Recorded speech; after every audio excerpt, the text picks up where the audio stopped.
Adenoids పిల్లల ఎదుగుదలకి పరివర్తనకి వాళ్ళ కాన్సంట్రేషన్కి వాళ్ళ ఫ్రెండ్స్తో ఏ విధంగా ఇంపాక్ట్ చేస్తుందని దాని గురించి నేను చెప్పదలుచుకుంటున్నాను. ఈ పిల్లలు వాళ్ళ తోటి ఫ్రెండ్స్తో ఎంత యాక్టివ్గా ఉంటారో అంత యాక్టివ్గా ఉండలేరు. బికాజ్ వీళ్ళకి ఆక్సిజన్ తక్కువ ఉంటుంది. బ్రెయిన్కి వెళ్ళి ఆక్సిజన్ తక్కువ ఉండడం వల్ల వీళ్ళ కాన్సంట్రేషన్ పాయింట్ కానీ ఏకాగ్రత కానీ ఈజీగా స్పాంటేనిటీ కానీ వీళ్ళలో బాగా తక్కువగా ఉంటుంది. మీరు ఈ విషయాన్ని అండ్ ఇంకో విషయం ఏంటంటే వీళ్ళకి తక్కువ కూడా అనిపిస్తుంటుంది. వెన్ కంపేర్ టు మామూలు పిల్లలతో కంపేర్ చేసుకుంటే వీళ్ళకి వినికి తక్కువ ఉంటుంది. వీళ్ళు ఫోకస్ చేసి వింటే కానీ మీకు కరెక్ట్ సమాధానం ఇవ్వలేరు.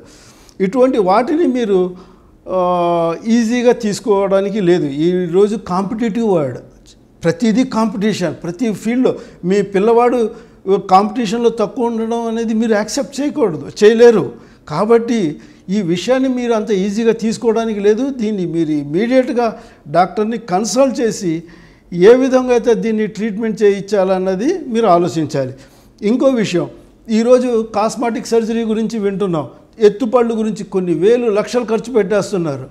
దీనికి one of the main reason ఎత్తుపళ్ళు రావడానికి, పళ్ళు తేడాగా అవ్వడానికి కారణం ఎడినాయిడ్స్ కూడా ఉండొచ్చు. మీరు ఎడినాయిడ్స్ని ఒక 5-6 ఏళ్ళు అలాగే ఇగ్నోర్ చేసేసి ప్రాపర్ ట్రీట్మెంట్ తీసుకోకుండా చేశారనుకోండి, దాంట్లో ఎత్తుపళ్ళు వంకర పళ్ళు రావడానికి కారణం. మళ్ళీ దానికి డెంటల్ డాక్టర్కి వెళ్ళి ఎంత చేసినా అది రెక్టిఫై అవ్వదు. అదే ప్రాబ్లమ్ని మీరు చిన్న వయసులో రెక్టిఫై చేస్తే యాజ్ పిల్లవాడు ఎదిగే కొద్దీ అదంతా ఆటోమేటిక్గా అది సెట్ రైట్ అయిపోతుంది.